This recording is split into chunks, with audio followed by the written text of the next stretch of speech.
मालिक को उसकी सांसों पर भी हक हासिल था और उसके जिस्म पर भी। उसके बाद हुबल उनके लिए सबसे बड़ा खुदा हो गया। उस जमाने में शहर, मुल्क और बर्रे आज़म आज के मायने में नहीं थे। उन्वान, हमें कैसे पता चला?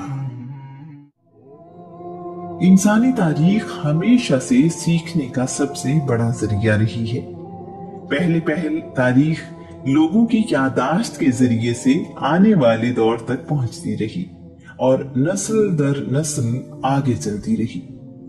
अल्लाह करीम ने इंसान को कलम के जरिए लिखना और महफूज करना सिखाया। कहीं इंसान ने दरख्तों की छाल पर लिखा तो कहीं पत्थर को इस मकसद के लिए तराशा। कहीं कपड़े पर लिखा जाने लगा तो कहीं खाल पर। हर दौर में इंसान ने लिखने और महफूज करने का कोई ना कोई तरीका ढूंढ निकाला। जब कागज ऐजाद हुआ तो इस काम की रफ्तार बहुत बढ़ गई। इसी लिखने और महफूज रहने की वजह से इंसान ने तरक्की की। आम लोगों को बादशाहों, बहादुरों और गैर मामूली लोगों की जिंदगी में बहुत दिलचस्पी रही है।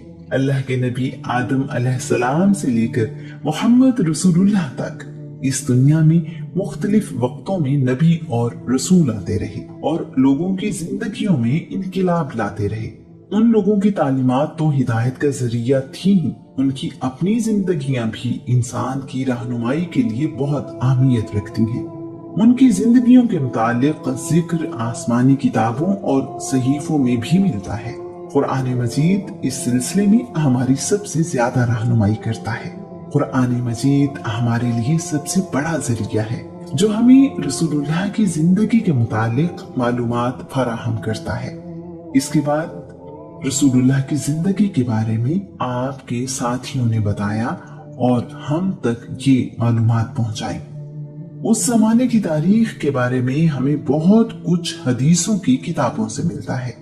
उस दौर के बहुत से मखतूते यानी मैन्यूस्क्रिप्ट भी मिलते हैं। रसूलुल्लाह की जिंदगी की बहुत सी बातें किसी न किसी तरह लिखी हुई महफूज हैं। इसके अलावा रसूलुल्लाह की जिंदगी, जिसे आज हम सीरत रसूल कहते हैं, रसूलुल्लाह के दौर के बहुत ही करीब किताबों की शक्ल में महफूज मिलती है। इब्ने इसहाक इस सिलसिले में बहुत अहमियत रखते हैं। रसूलुल्लाह के दौर में मौजूद कमोबेश 1,20,000 सहाबा ने कम अज कम एक बात अपने बाद आने वाले लोगों की रहनुमाई के लिए बताई है। किसी फर्द वाहिद के बारे में इतनी मालूमात उसी जमाने में रहने वालों की जबानी इस तरह कहीं महफूज नहीं मिलती। रसूलुल्लाह के बाद भी ऐसी तफसील किसी और शख्सियत के बारे में हमें नहीं मिलती। अरब में शायरी की अहमियत से हम अच्छी तरह वाकिफ हैं। अरब शायरी के बारे में कहते हैं, शायरी अरब लोगों की तहजीब का मुहाफिज खाना है। उस दौर की शायरी भी इस सिलसिले में एक अहम जरिया है। बदकिस्मती से रसूलुल्लाह के दौर में इर्द गिर्द के मुल्कों में क्या होता रहा, ऐसा तारीख में महफूज नहीं है। उस दौर में बादशाहों के दरबारों में तारीख दान हुआ करते थे। इसके बावजूद उस सदी के मुतालिक महफूज चीजें नहीं मिलती। इब्तिदा में लिखी गई सीरत की किताबों में रसूलुल्लाह के जंगी और तबलीगी मुहिमात को मौजू बनाया गया। बाद अज़ां रसूलुल्लाह की जिंदगी के हर पहलू पर लिखा गया। सीरत रसूल पर मुकम्मल किताब हमें इब्ने हशाम ने दी। इब्ने हशाम ने इब्ने इसहाक के काम को 2 हिस्सों में तरतीब दिया। ये किताब आज भी मौजूद है। इब्ने साद ने एक बहुत बड़ी किताब तबकात साद की सूरत में तरतीब दी। उसमें सिर्फ रसूलुल्लाह की जिंदगी के बारे में ही नहीं बल्कि आपके साथियों के बारे में भी हमें मालूमात मिलती हैं। इब्ने कल्बी और अल बलाजुरी ने भी इस काम में अपना हिस्सा डाला। रसूलुल्लाह की सीरत के बारे में हर जुबान और हर दौर में ही लिखा गया। हमें रसूलुल्लाह के बारे में सब कुछ कुरान मजीद, हदीस, तारीख और सीरत की किताबों से पता चला।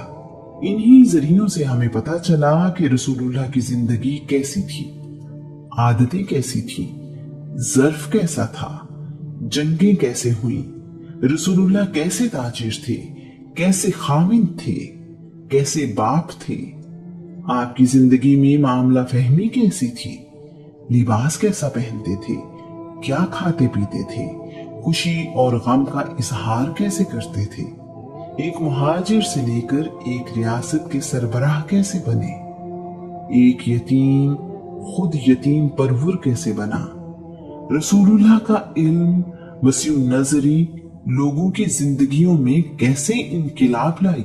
मजबूर करके अपने शहर से निकाला जाने वाला जब उसी शहर का फातेह बनकर आया तो बदला लेने की बजाय सबको माफ कर दिया।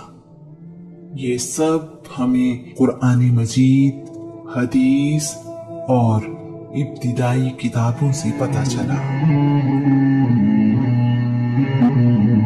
अरब में शायरी की अहमियत से हम अच्छी तरह वाकिफ हैं। अरब शायरी के बारे में कहते हैं, शायरी अरब लोगों की तहजीब का मुहाफिज खाना है।